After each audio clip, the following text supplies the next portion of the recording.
Akkor nézzük az Optigum HD X560-as HDTV-s digitális műholdójának a kicsomagolását.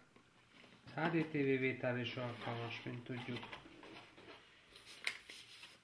Használati útmutató, angol, magyar.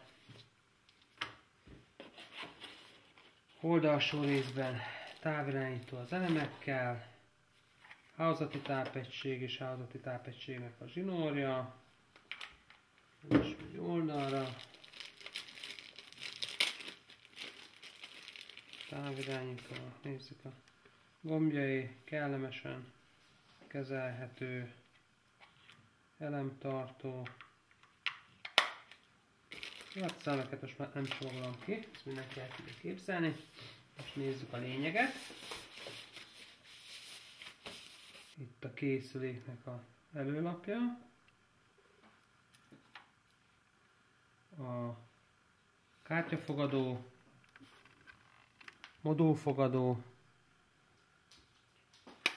Na nézzük akkor a csatlakozókat. A antenna bemenet, ide csatlakoztatom a parabola antennát, ami lehet fix vagy forgatós. Ez egy másik műholdvevőnek a csatlakozója, ahová át tudom fűzni a jelet. Ez a 3 színes csatlakozó a komponens videójelek. Például ezzel tudom rákötni a projektorra. Alatta van a kompozit videó, ugye ez a hagyományos videó csatlakozó, audio hang csatlakozók erősítőhöz. Itt egy érdekes kis jack ajzat, ez külső infravevőnek a csatlakozója, hogyha másik szobából szeretnénk távvezérelni a készüléket. USB 2.0-ás ajzat, ide köthetünk külső USB-s merevlemezt, vagy pendrive-ot, és tudjuk minőségromlás nélkül rögzíteni a műsorokat.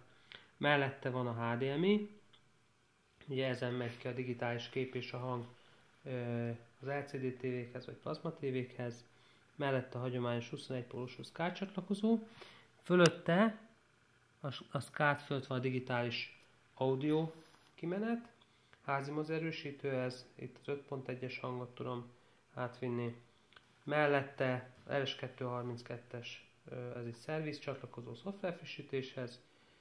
Amellett van a tápkábelnek a csatlakozója, itt látom el, ugye a 12 volttal, ez azért, hogy ez a készülék ugye egy 12 voltról is működik, tehát autóba, kamionba, hajón minden autón használni, és mellette van még egy programozható 12 voltos kimenet.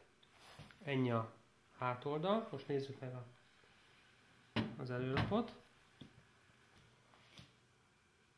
Tehát a bekapcsoló gomb, menü, illetve a menükezelő gombok, jobbra-balra, ezekkel csatornát is tudok váltani.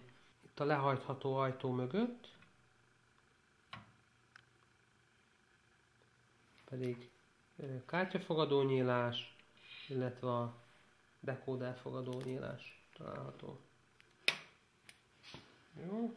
Itt van a távirányító, méretben látszik, hogy mekkora ugye a készülékhez.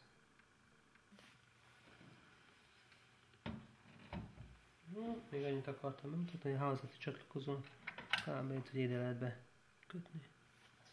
És innen ez kapja, innen kapja a tápot.